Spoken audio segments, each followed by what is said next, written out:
चलिए दोस्तों बात करते हैं इस एक और नए क्वेश्चन के बारे में। इस क्वेश्चन में एग्जामिनर ने कहा इफ x इजकल टू में a प्लस का 1 में a and y equal to में a माइनस का 1 में then the value of x की 4 प्लस में y की 4 माइनस का 2x का स्क्वायर y का स्क्वायर।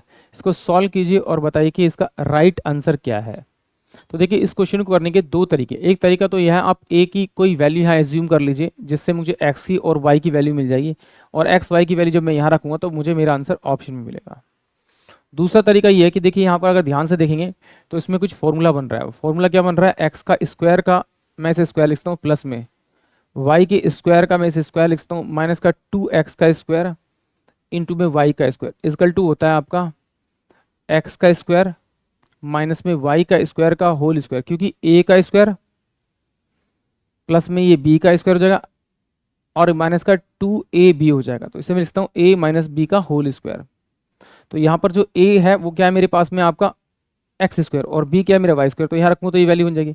इसको भी मैं सिंप्लीफाई कर सकता हूँ कैसे, x माइनस का y एक बार लिख सकता हूँ और ये x प्लस का y मैं यहाँ एक बार लिख सकता हूँ। क्यों, क्योंकि मुझे मालूम है कि a माइनस का b और a प्लस का b जो होता है वो a का स्क्वायर और माइनस b का स्क्वायर का फॉर्मूला होता है।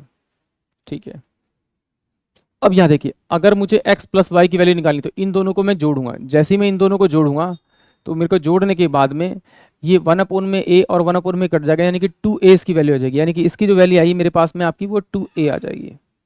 इनटू का निशान लगाएंगे। अब मैं इन दोनों का डिफरेंस करूंगा। जैसे इसका डिफरेंस करूंगा तो ये मेरे पास पॉजिटिव हो जाएगा, यानी ये वाली वैल्यू कट जाएगी, यानी 2y में a x माइनस वाई आ जाएगी। तो इसके लिए लिखूंगा मैं 2y में a, तो इससे ये कट जाएगा। अब ये क्या था, अब ये क्या था 2 और इसका क्या था पूरे का होल स्क्वायर। यहाँ पर देखिए इसका होल स्क्वायर था, तो यानी कि 4 का होल स्क्वायर करूंगा तो मेरे पास में कितना आएगा आपका 16। यानी कि ऑप्शन सी जो होगा वो इस क्वेश्चन के लिए करेक्ट होगा। अब चलिए इसको एक बार दूसरे तरीके से करते हैं। मैंने मान लिया कि भाई a की वैल्यू मेरे पास 1 है तो ये 1, तो यानी कि x की वैल्यू मेरे पास कितनी मिलेगी आपकी, ये 2 हो जाएगी। a की वैल्यू 1 रखी तो यानी कि y की वैल्यू कितनी आएगी मेरे पास में 0।